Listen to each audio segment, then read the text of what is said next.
Hello, I just made a recent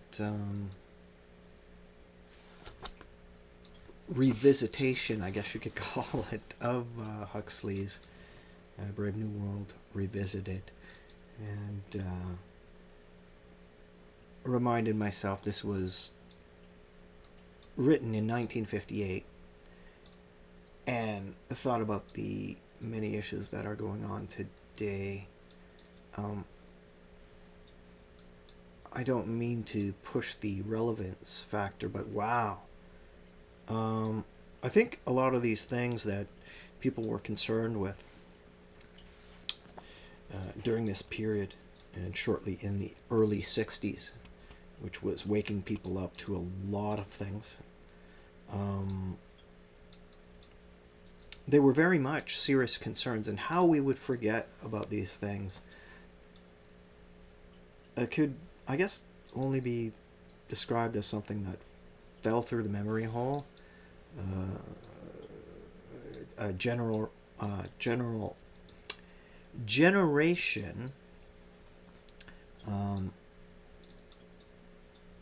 difference in focus. I guess you could call it that. I mean, especially when you look at certain topics such as population were concerned. Later on, um, Huxley would be accused, long after his death, of being attached towards like eugenics, and and that he was considered by the left as someone to be somewhat ignored. Um, but seriously, if relevance is the issue, then certainly this work should not be overlooked. But it is, unfortunately so. Um, and I think that's unfortunate, so I decided to crack it open and have a go at it again, to re-offer it to some of the people interested in his observations.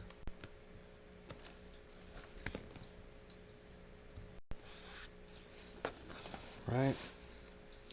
Big government, um, the study of behavior amongst crowds, which was also something people were really looking into at the time, something that is ignored today as these movements get started, and manipulations within the media. Um, and he actually touches upon something that was a concern back then that I was certainly unaware of. Actually, I wasn't even born at the time of this writing, but he was basically predicting the mass migration um, from Central and South America. Like, I mean, this is all in '58. I mean, did people just go to sleep on all of this, and then wake up to the realities of what's going on and just look at it differently with a different perspective? It's fascinating stuff, and without adding my personal talking points to it, we'll just give it a peek. Um, anyway, it opens up with a brief biography that goes a little something like this.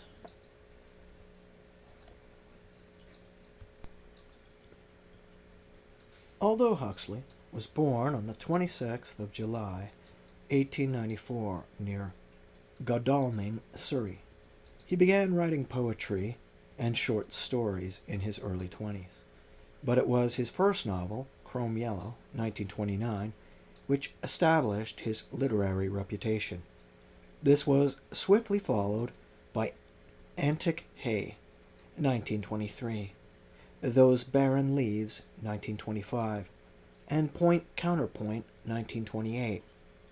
Bright, brilliant satires in which Huxley wittily but ruthlessly passed judgment on the shortcomings of contemporary society. For most of the 1920s, Huxley lived in Italy, and an account of his experiences there can be found in Along the Road, 1925. In the years leading up to the Second World War, Huxley's work on a more somber note in response to confusion of a society which he felt to be spinning dangerously out of control. The great novels of ideas, including his most famous work, Brave New World, published in 1932, this warned against the dehumanization aspects of scientific and material progress. And the pacifist novel, Eyeless in Gaza, 1936, were accompanied by a series of wise and brilliant essays collected in volume form under such titles as Music at Night, 1931, and Ends and Means, 1937. In 1937, at the height of his fame, Huxley left Europe to live in California, working for a time as a screenwriter in Hollywood. As the West braced itself for war, Huxley came increasingly to believe that the key to solving the world's problems lay in changing the individual through mystical enlightenment. The exploration of the inner life through mysticism and hallucinogenic drugs was to dominate his work for the rest of his life. His beliefs found expression in both fiction, Time Must Have a Stop, 1944, and Island, 1962, and nonfiction, The Perennial Philosophy, 1945, Gray Eminence, 1941, and the famous account of his first mescaline experience, The Doors of Perception, 1954. Huxley died in California on the 22nd of November, 1963. And as some of you may recall, the musical group The Doors derived their name from this particular reference or book, Doors of Perception. And that would take place, like 12 years later? Not relevant anyway. But now, let's go. Okay. What we have here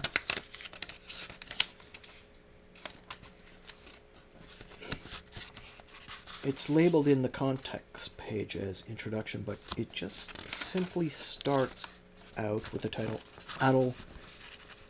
Aldous Huxley, 1894 to 1963.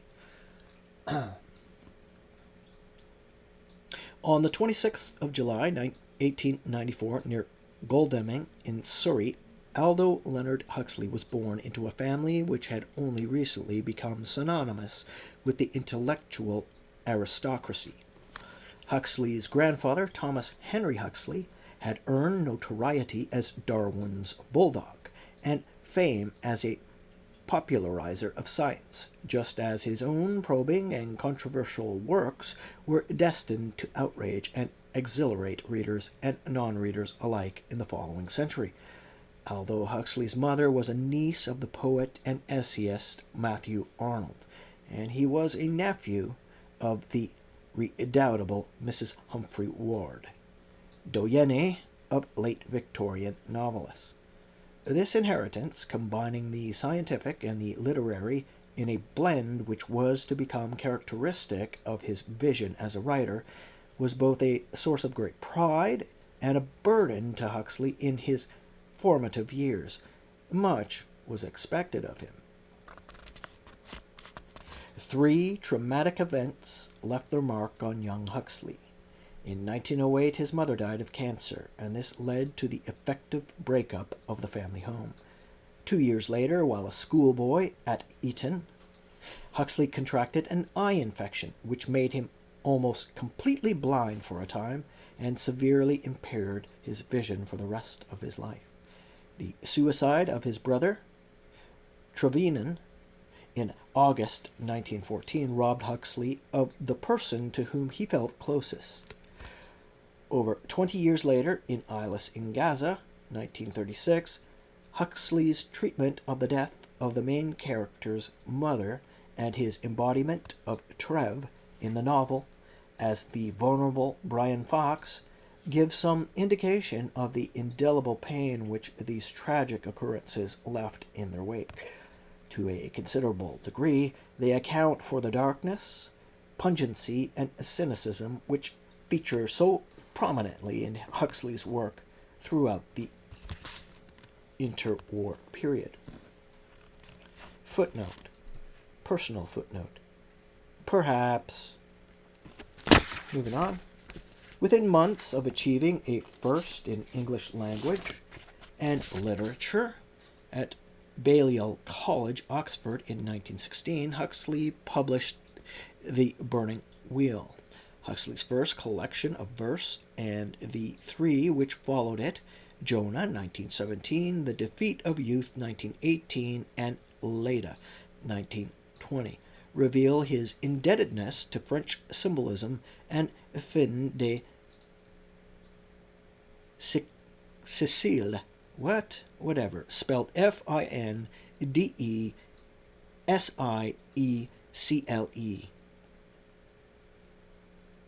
So that's fin, F-I-N, de, D-E,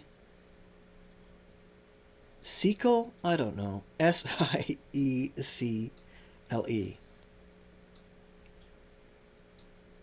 Aestheticism. Okay, now, yeah, I don't want, just save your grief about my French. I don't care. Anyway, also discernible, however, beneath the poetry's trist and ironic patina is a concern with the inward world of the spirit which anticipates Huxley's later absorption in mysticism. These volumes of poetry were the first of over 50 separate works of fiction, drama, verse, criticism, biography, travel, and speculative writing, which Huxley was to produce during the course of his life. Unfit for military service, Huxley worked as a farm laborer at Lady Ottoline Morell's Garsington Manor after he left Oxford.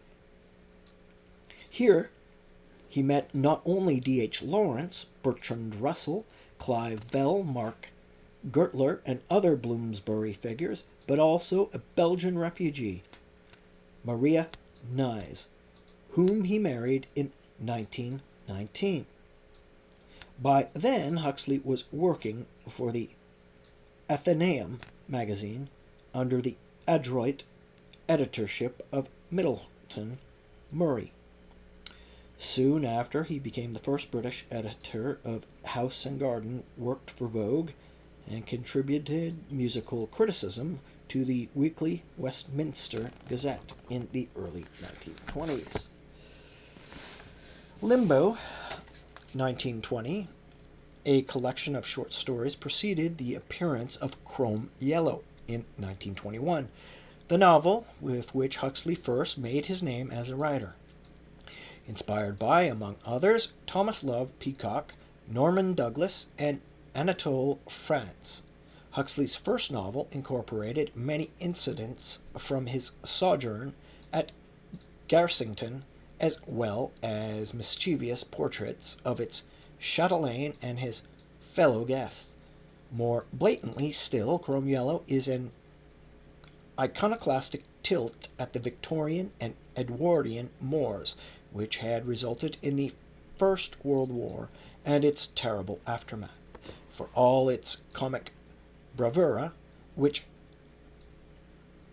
won acclaim from writers such as Scott Fitzgerald and Max Beerbohm, Chrome Yellow may be read along with Lytton Strachey's Eminent Victorians, 1918, and Huxley's second novel, Antic Hay, 1923, as an expression of the pervasive mood of disenchantment in the early 1920s.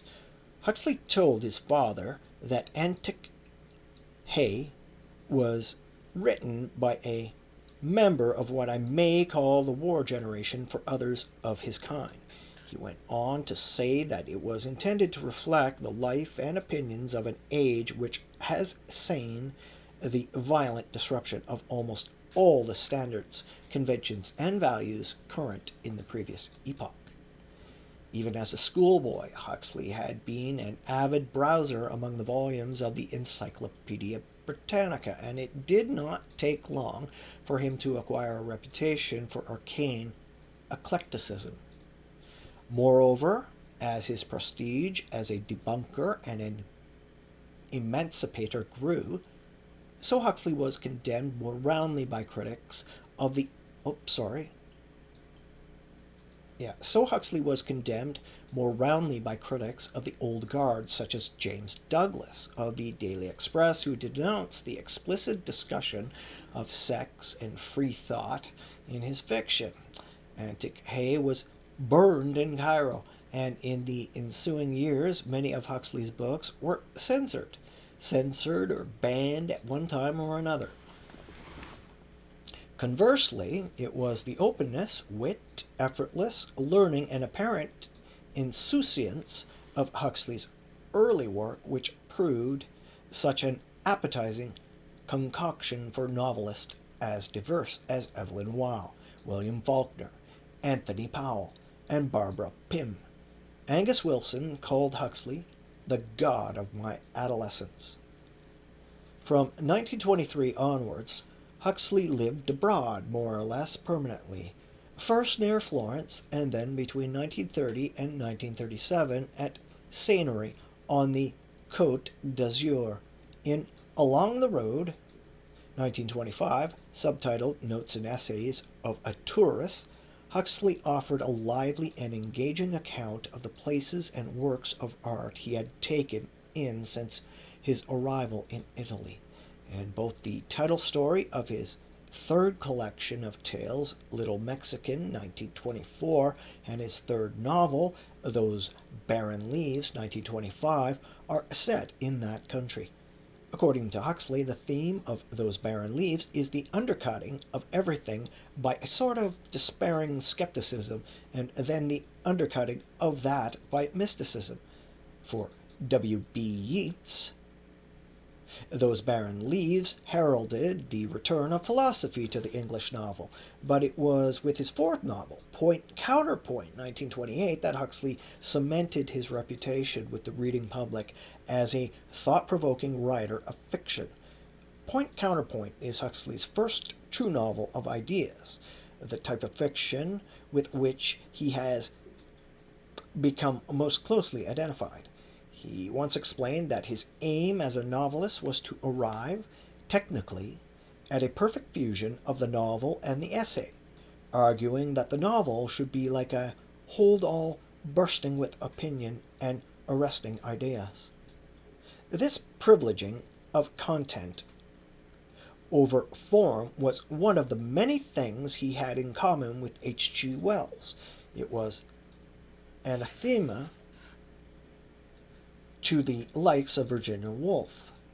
Huxley was fascinated by the fact that the same person is simultaneously a mass of atoms, a physiology, a mind, an object with a shape that can be painted, a cog in the economic machine, a voter, a lover, etc. And one of his key aims in Point Counterpoint was to offer this multifaceted view of his principal characters.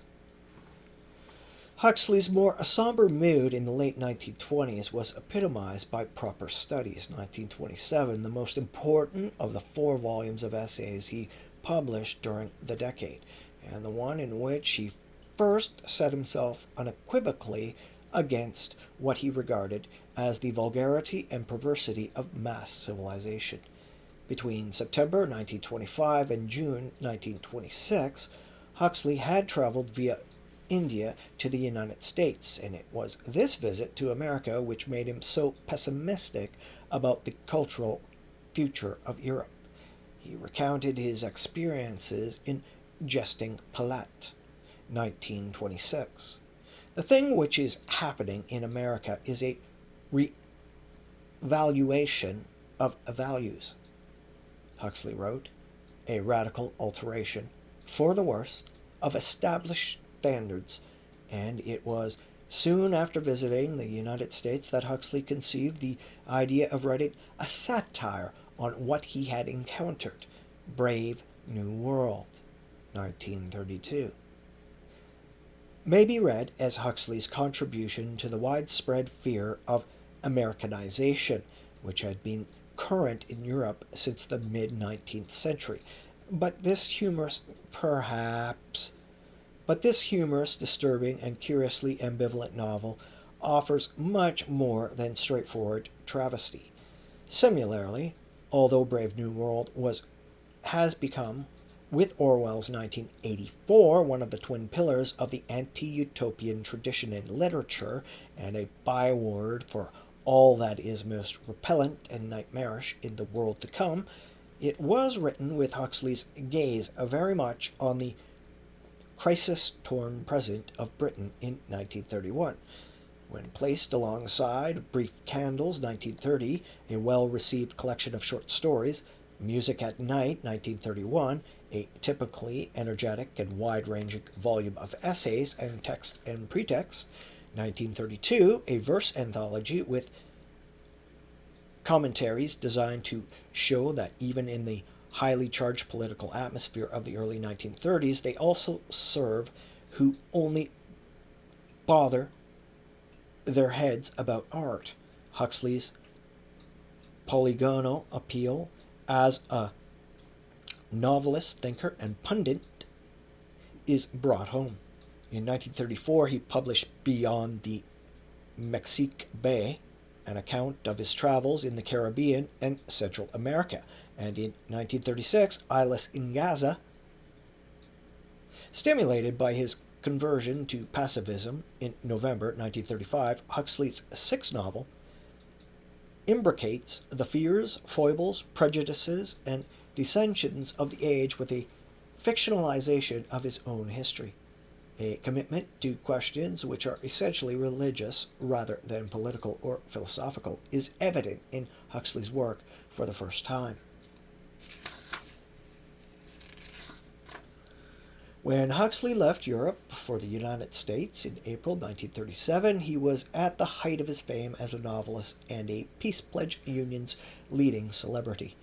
Ironically, he was by now far more concerned with the virtues of non-attachment, anarchism, decentralization, and mystical salvation than with the failings of contemporary society, the role of pacifism in national politics, or the art of fiction. If Huxley had been intent on exposing the meaninglessness of life in the 1920s from the mid-1930s, he was preoccupied with seeking the meaning of existence. Ends and Means, 1937, in which Huxley tried to relate the problems of domestic and international politics, of war and economics, of education, religion, and ethics to a theory of the ultimate nature of reality, signaled his departure for the higher ground of mystical enlightenment, where he would remain encamped for the rest of his life.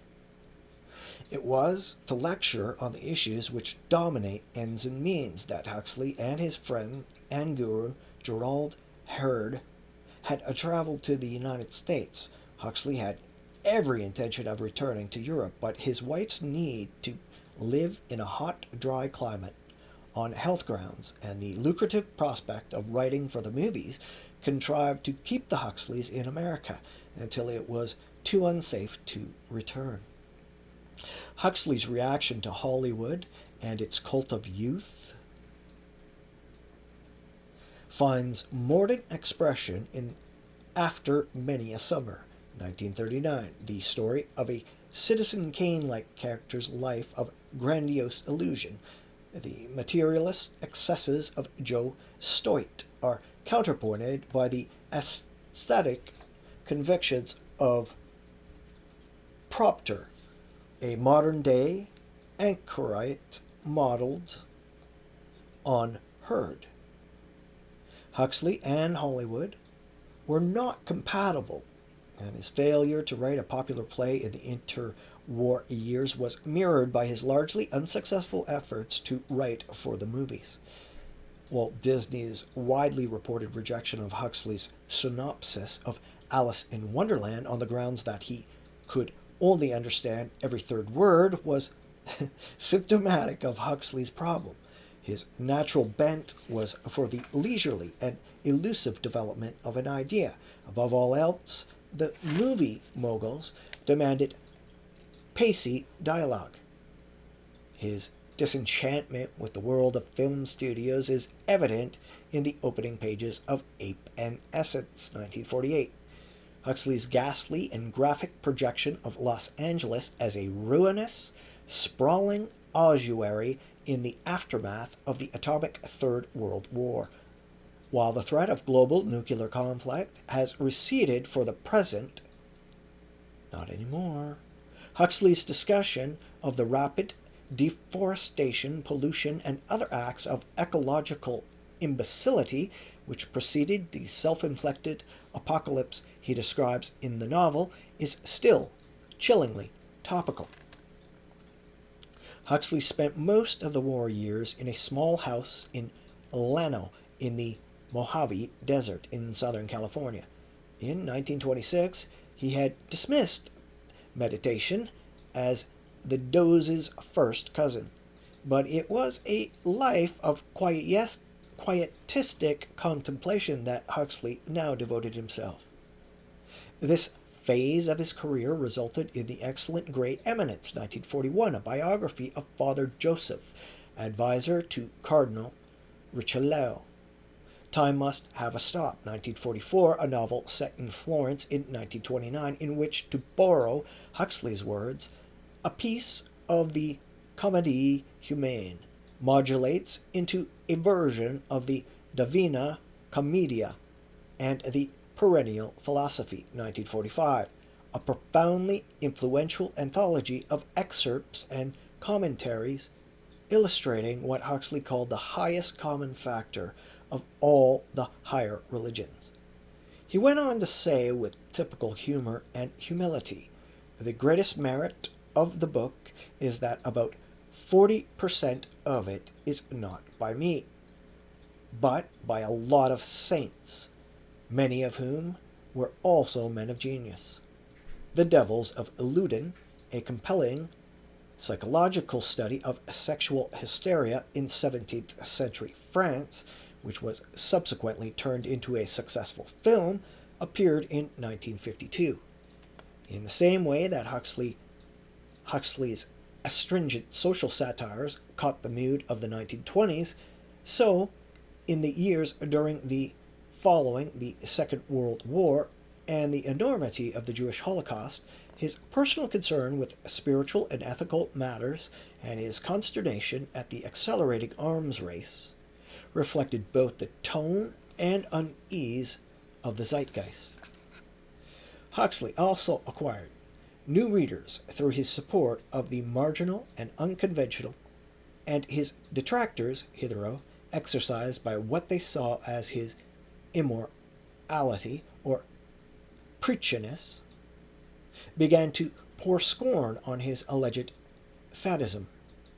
In 1942, he published The Art of Seeing, a passionate defense of the Bates method of eye training, which aroused a storm of protest from the optometrist lobby.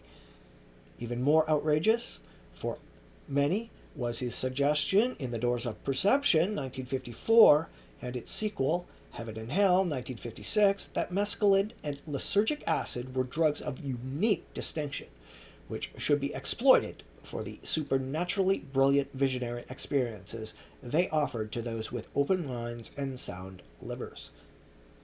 The Doors of Perception is indeed a bewitching account of the inner Shangri-La of the mescaline taker, where there is neither work nor monotony, but only a perpetual present made up of one continually changing apocalypse, where the divine source of all existence is evident in a vase of flowers, and even the creases in a pair of trousers reveal a labyrinth of endlessly significant complexity.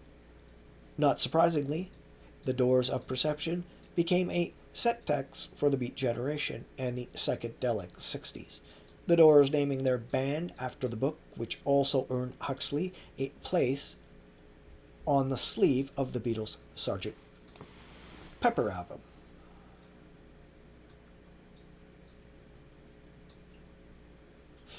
Maria Huxley died in February 1955, shortly before Huxley published his penultimate novel, The Genius and the Goddess, in which John Rivers recounts the brief history of his disastrous involvement when he was a virgin prig of 28 with the wife of his colleague Henry Meritans, a Nobel Prize-winning scientist.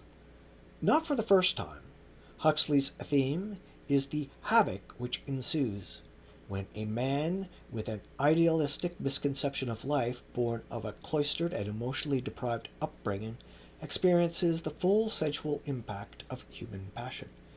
Huxley married Laura Arcara, a practicing psychotherapist, in March 1956. 2 years later, he published Brave New World Revisited, in which he surveyed contemporary society in the light of his earlier predictions. Huxley's knack of keying into the anxieties of the movement was as sharp as ever, and this touch is also evident in a series of lectures on the human situation, which he gave at Santa Barbara in 1959, published in one volume in 1977. Both books address problems which are no less pressing today, such as overpopulation, the recrudescence of nationalism, and the fragility of the natural world. Huxley's last novel, Island, was published in 1962, the year in which he was made a companion of literature, and the year after his Los Angeles home and most of his personal effects had been destroyed in a fire which, Huxley said, left him a man without possessions and without a past. That's sad. Island is the story of how the offshore utopia of Pela, where population growth has been stabilized and mutual adoption clubs have been superseded by the tyranny of the family, and where Maithuna, or the yoga of love, and moksha, and hallucinogenic... Oh, God. Here we go. Let's read that sentence again, shall we?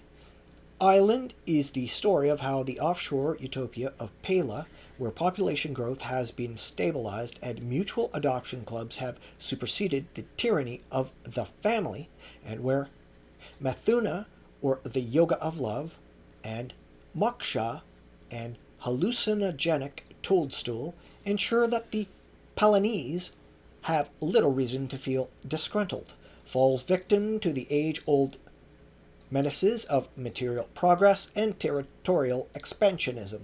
Island is perhaps Huxley's most pessimistic book, his poignant acknowledgement that in a world of increasing greed, mass communication, oil-guzzling transport, burgeoning population, and inveterate hostility, a pacific and cooperative community like Pela's oasis of freedom and happiness has little hope of survival. Soon after Island was published, Huxley commented that the weakness of the book consists in a disbalance between fable and exposition. The story has too much weight in the way of ideas and reflections to carry, but while some readers would agree with the criticism, for others, Island exemplifies Huxley's particular contribution to 20th century letters. In his early days, the highbrow incarnate and a reluctant lecturer for the Peace Pledge Union, Huxley became for many a companionable polymath, a transatlantic sage at large, whose unending quest for synthesis and meaning in an ever more perplexing and violent world provided a paradigm for their own search for peace and understanding. Before his eyesight was damaged, Huxley's ambition was to specialize in the sciences, and it is significant that in his last published work, Literature and Science, 1963, he pleads yet again for a rapprochement between the two cultures, arguing passionately against the contemporary stress on their dichotomy. The book begins by emphasizing the wide-ranging erudition of T.H. Huxley and Matthew Arnold. Their descendant, one of the most stimulating and provocative writers of the 20th century, proved himself a worthy inheritor of their abilities over the course of his long and varied career. Huxley died of cancer at his home in Hollywood on the 22nd of November 1963, unaware that President J.F. Kennedy had been assassinated earlier that afternoon in Dallas. In 1971, his ashes were returned to England and interred in his parents' grave at Compton in Surrey. David Bradshaw, Worcester College, Oxford, 1993.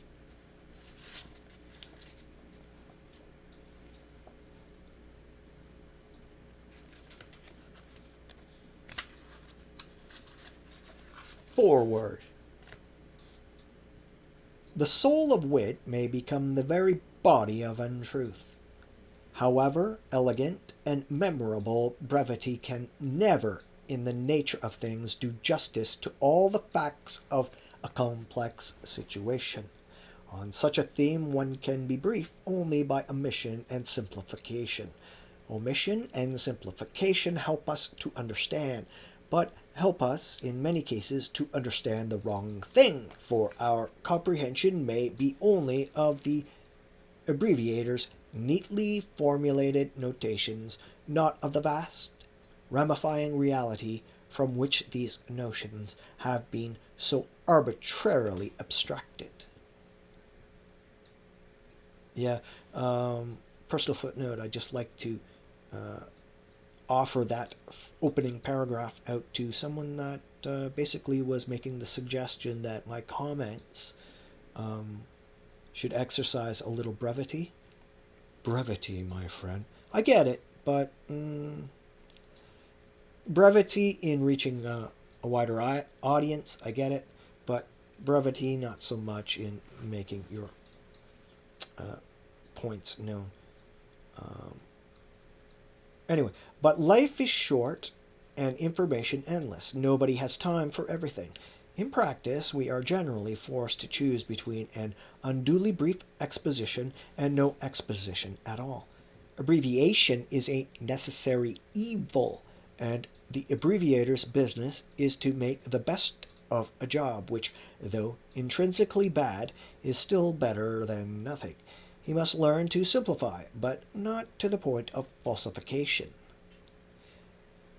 Well said. He must learn to concentrate upon the essentials of a situation, but without ignoring too many of reality's qualifying side issues. In this way, he may be able to tell not indeed the whole truth, for the whole truth about almost any important subject is incompatible with brevity, but considerably more than the dangerous quarter-truths and half-truths which have always been the current coin of thought. The subject of freedom and its enemies is enormous, and what I have written is certainly too short to do it full justice, but at least I have touched on many aspects of the problem. Each aspect may have been somewhat oversimplified in the exposition, but these successive oversimplifications add up to a picture that I hope gives some hint of the vastness and complexity of the original. Omitted from the picture, not as being unimportant, but merely for convenience and because I have discussed them on earlier occasions, are the mechanical and military enemies of freedom, the weapons and gadgets which have so powerfully strengthened the hands of the world's rulers against their subjects, and the ever more ruinously costly preparations for ever more senseless and suicidal wars. The chapters that follow should be read against a background of thoughts about the Hungarian uprising and its repression, about the H-bombs, about the cost of what every nation refers to as defense, about those endless columns of uniformed boys, white, black, brown, yellow, marching obediently towards the common grave.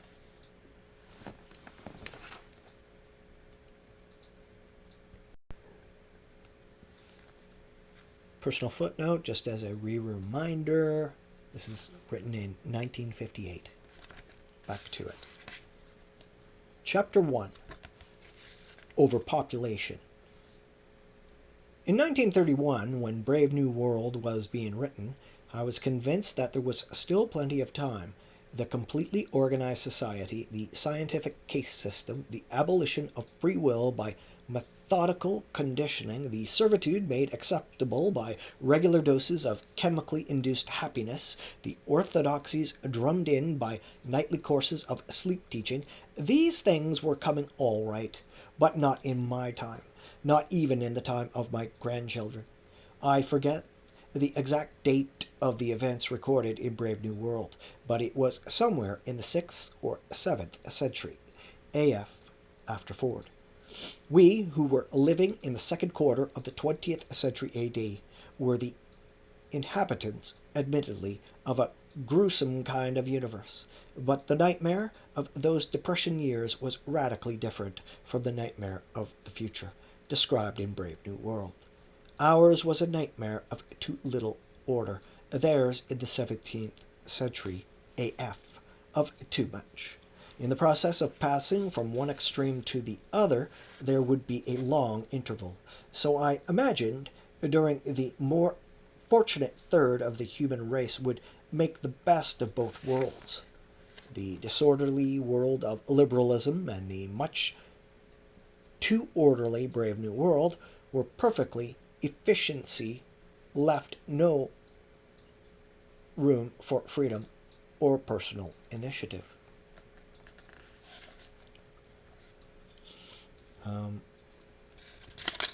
Again, that sentence.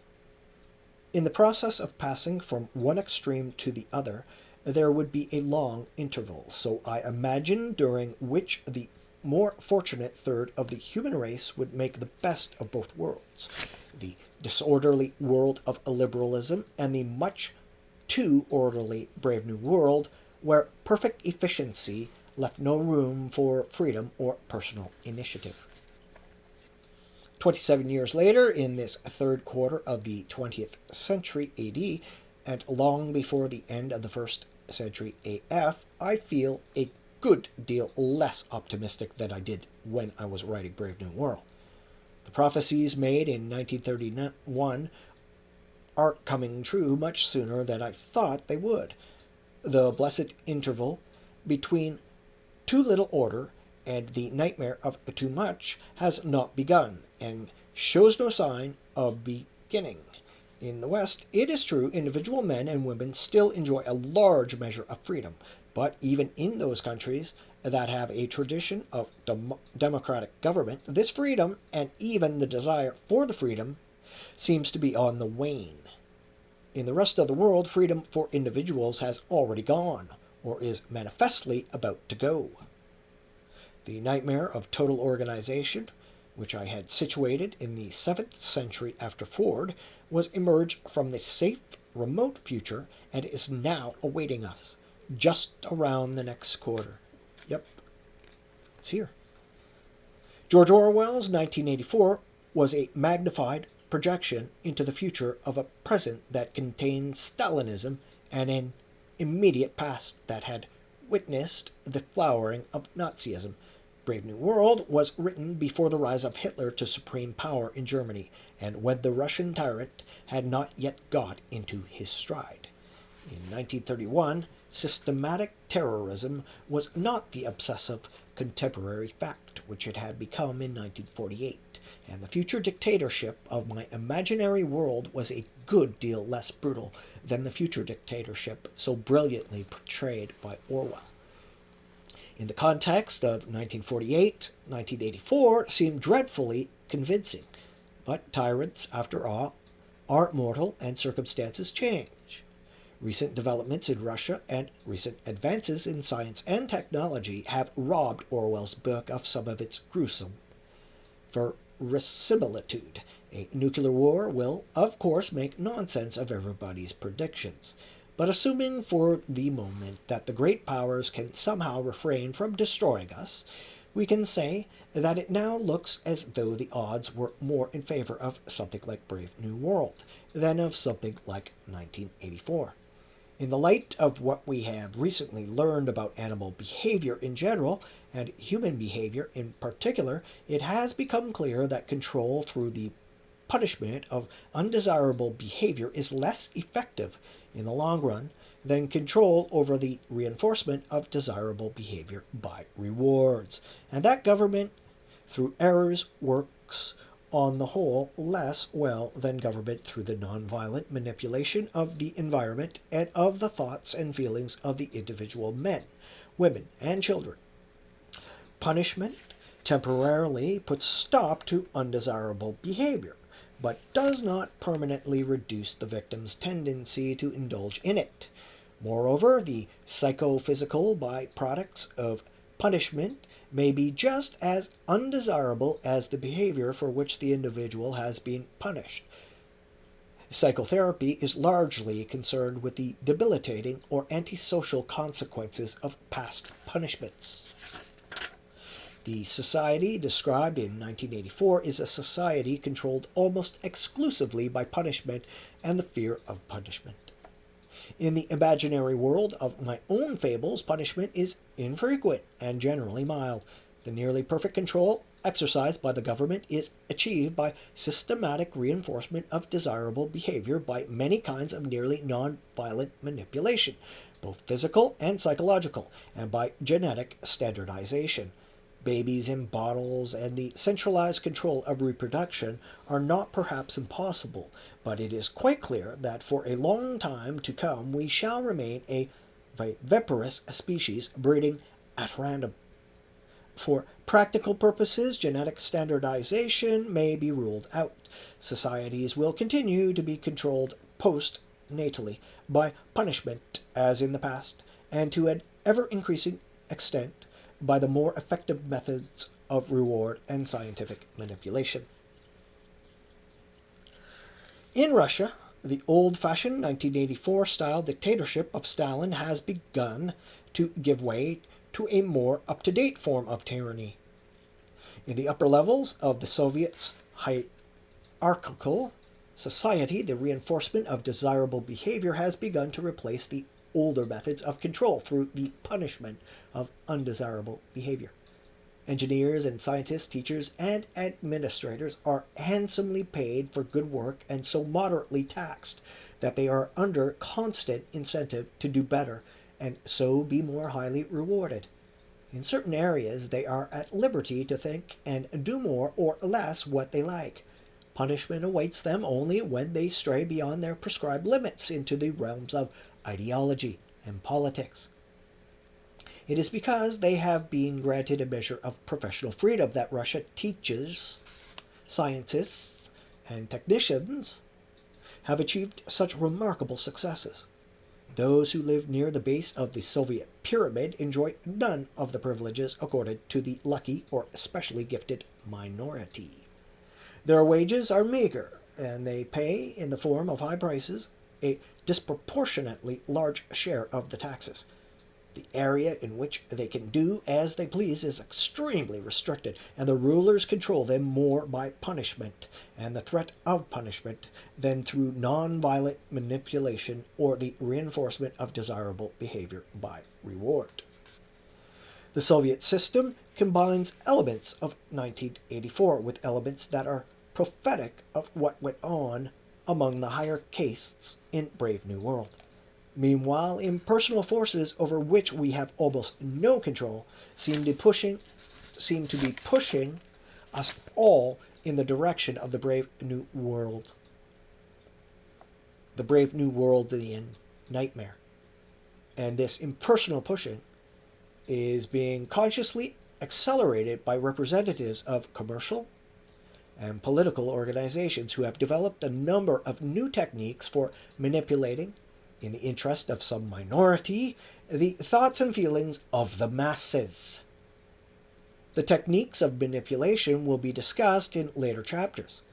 For the moment, let us confine our attentions to those impersonal forces which are now making the world so extremely unsafe for democracy, so very inhospitable to individual freedom. What are these forces? And why has the nightmare which I had projected into the 17th century AF made so swift an advance in our direction? The answer to these questions must begin where the life of even the most highly civilized society has its beginnings, on the level of biology. On the first Christmas Day, the population of our planet was about 250 millions, less than half the population of modern China. 16 centuries later, when the Pilgrim Fathers landed at Plymouth Rock, human numbers had climbed to a little more than 500 millions. By the time of the signing of the Declaration of Independence, world population had passed the 700 million mark. In 1931, when I was writing Brave New World, it stood at just under 2 billions. Today, only 27 years later, there are 2,800 million of us.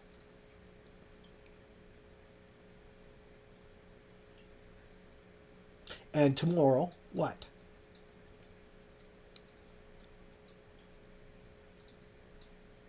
Penicillin, DDT, and clean water are cheap commodities whose effects on public health are out of all proportion to their cost. Even the poorest government is rich enough to provide its subjects with a substantial measure of death control.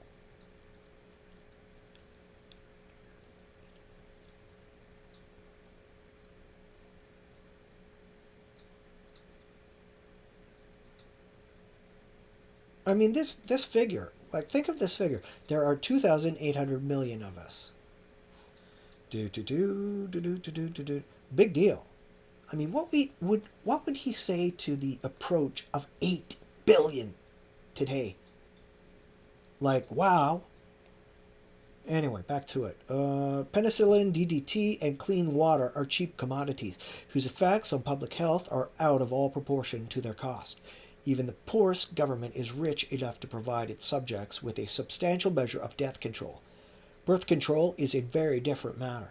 Death control is something which can be provided for a whole people by a few technicians, working in the pay of a benevolent government. Birth control depends on the cooperation of an entire people. It must be practiced by countless individuals from whom it demands more intelligence and willpower than most of the world's teeming illiterates possess, and where chemical or mechanical methods of contraception are used, an expenditure of more money than most of these millions can now afford. Moreover, there are nowhere any religious traditions in favor of unrestricted death, whereas religious and social traditions in favor of unrestricted reproduction are widespread. For all these reasons, death control is achieved very easily. Birth control is achieved with great difficulty. Death rates have therefore fallen in recent years with startling suddenness. But birth rates have either remained at their old high level or, if they have fallen very little and at a very slow rate. In consequence, human numbers are now increasing more rapidly than at any time in the history of the species. Moreover, the yearly increases are themselves increasing. They increase regularly according to the rules of compound interest, and they also increase irregularly with every application by a theologically backward society of the principles of public health. At the present time, the annual increase in the world population runs to about 43 millions. This means that every 4 years, mankind adds to its numbers the equivalent of the present population of the United States, every 8.5 years the equivalent of the present population of India. At the rate of increase prevailing between the birth of Christ and the death of Queen Elizabeth I, it took 16 centuries for the population of the earth to double. At the present rate, it will double in less than half a century. And this, Wow, he underestimated. And this fantastically rapid doubling of our numbers will be taking place on a planet whose most desirable and productive areas are already densely populated, whose soils are being eroded by the frantic efforts of bad farmers to raise more food, and whose easily available mineral capital is being squandered with the reckless extravagance of a drunken sailor getting rid of his accumulated pay. In the brave new world of my fable, the problem of human numbers in their relation to natural resources had been effectively solved. An optimum figure for world population had been calculated, and numbers were maintained at this figure. A little under 2 billions, if I remember rightly, generation after generation. In the real contemporary world, the population problem has not been solved. On the contrary, it is becoming graver and more formidable with every passing year. It is against this grim biological background that all the political, economic, cultural, and psychological dramas of our time are being played out. As the 20th century wears on, as the new billions are added to the existing billions, there will be more than 5.5 billions of us by the time my granddaughter is 50. This biological background will advance ever more insistently, ever more menacingly towards the front and center of the historical stage. The problem of rapidly increasing numbers in relation to natural resources, to social stability, and to the well-being of individuals, this is now the central problem of mankind, and it will remain the central problem certainly for another century, and perhaps for several centuries thereafter. Oh yeah, right, if we're still here. Are you kidding? And he says he's not an optimist.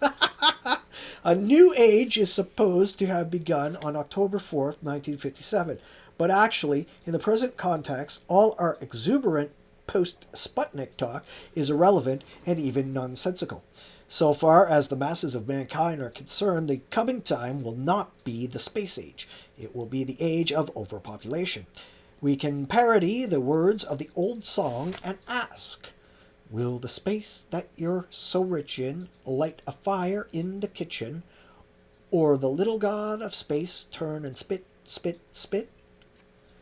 The answer, it is obvious, is in the negative. A settlement on the moon may be of some military advantage to the nation that does the settling, but it will do nothing whatever to make life more tolerable during the 50 years that it will take our present population to double for the Earth's undernourished and proliferating billions.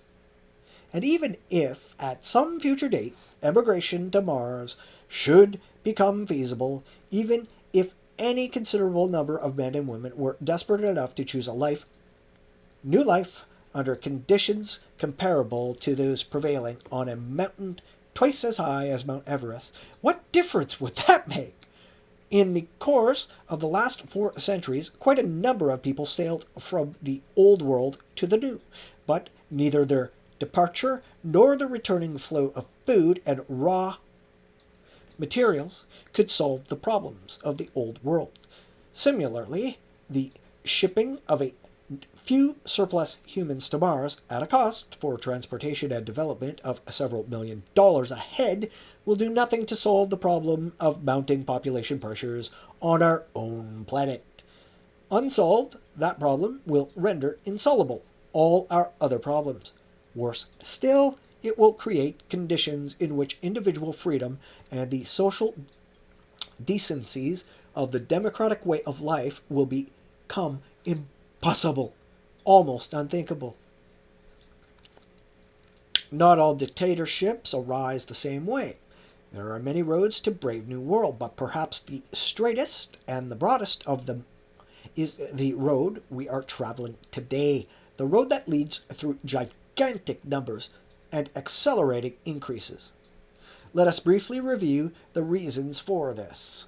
Close correlation between too many people, too rapidly multiplying, and the formulation of authoritarian philosophies, the rise of totalitarian systems of government. As large and increasing numbers press more heavily upon available resources, the economic position of the society undergoing this ordeal becomes ever more precarious. This is especially true of those underdeveloped regions where a sudden lowering of the death rate by means of DDT, penicillin, and clean water has not been accompanied by a corresponding fall in the birth rate. In parts of Asia and in most of Central and South American populations are increasing so fast that they will double themselves in little more than 20 years. If the production of food and manufactured articles of houses, schools, and teachers could be increased at a greater rate than human numbers, it would be possible to improve the wretched lot of those who live in these underdeveloped and overpopulated countries.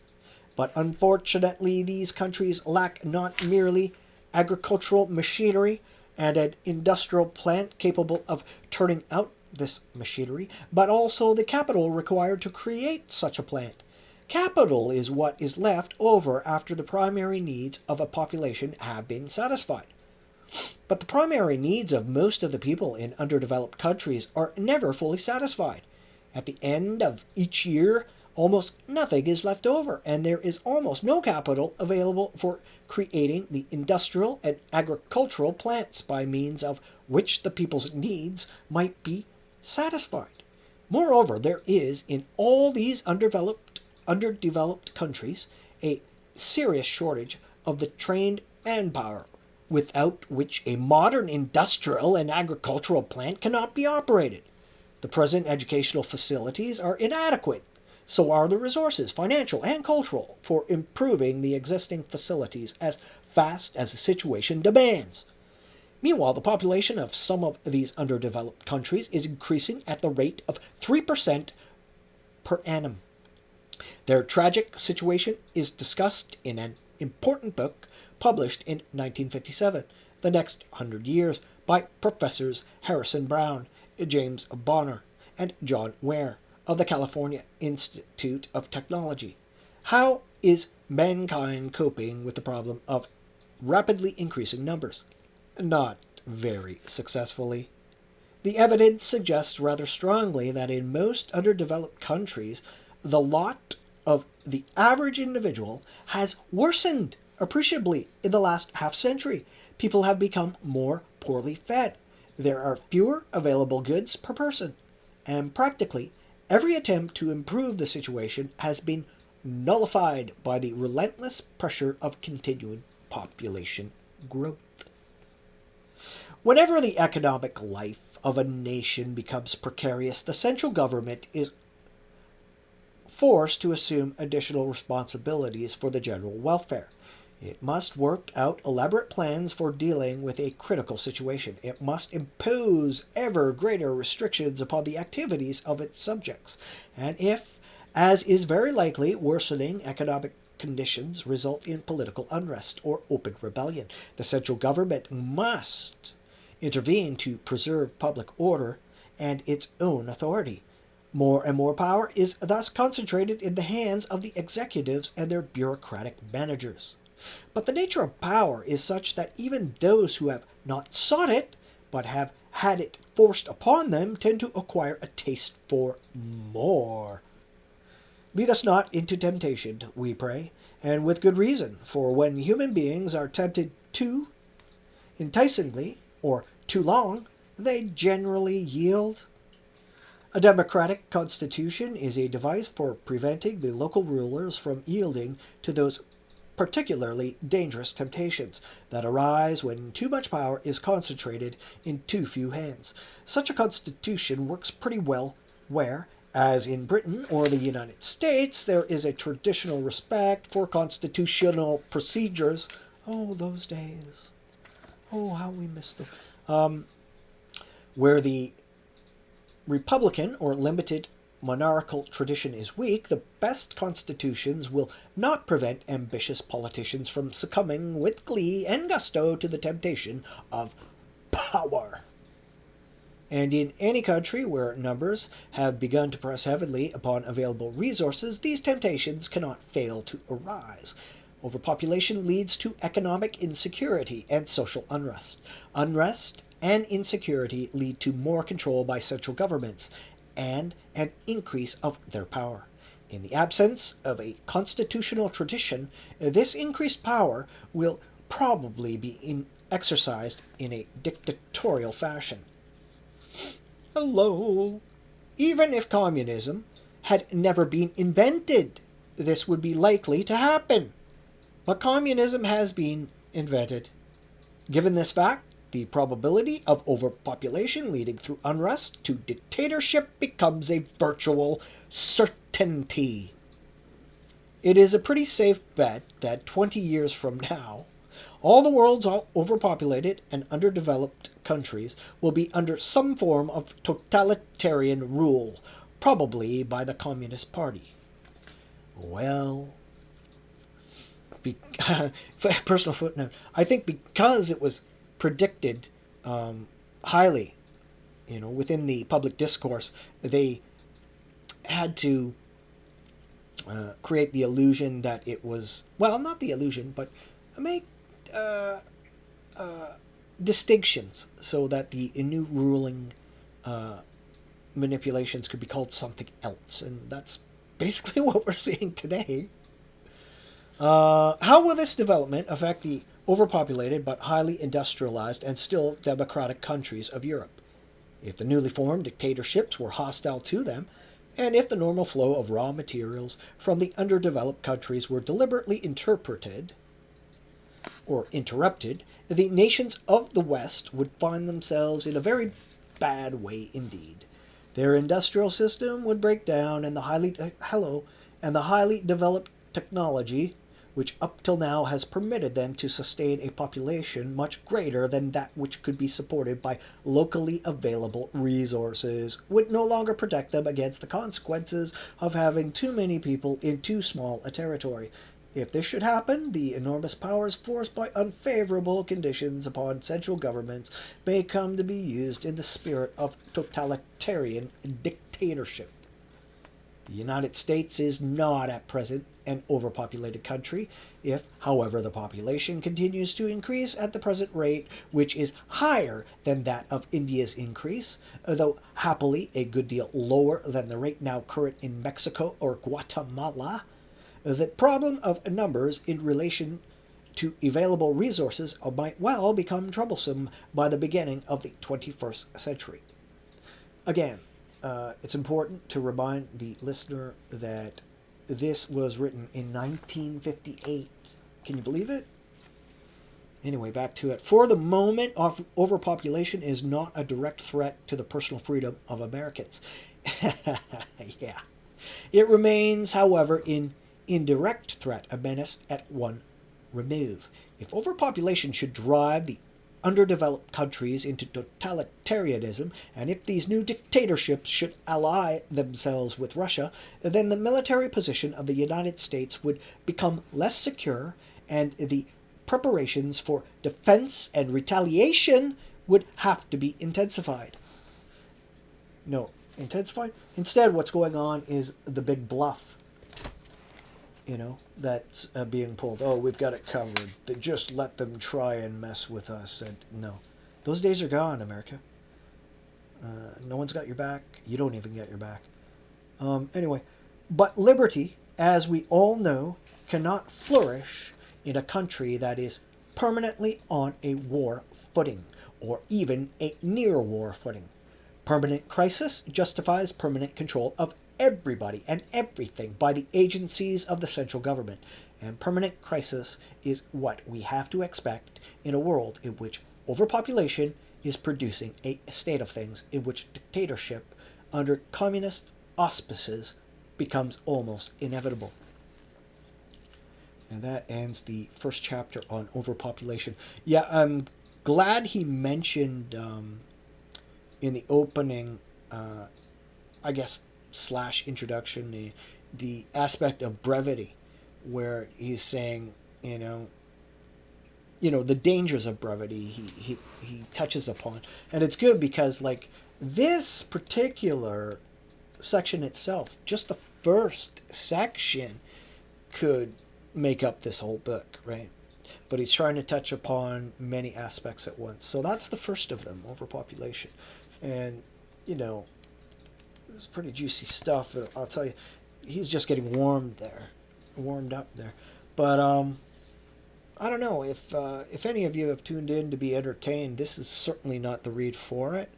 Um, it's I don't know. It's a pretty naked look at reality. Um, you know, and the point of scientific prophecy, if you will, um, you know, to look at it wasn't it wasn't really Huxley's predictions that were the focus. It was where they were at and the possibilities.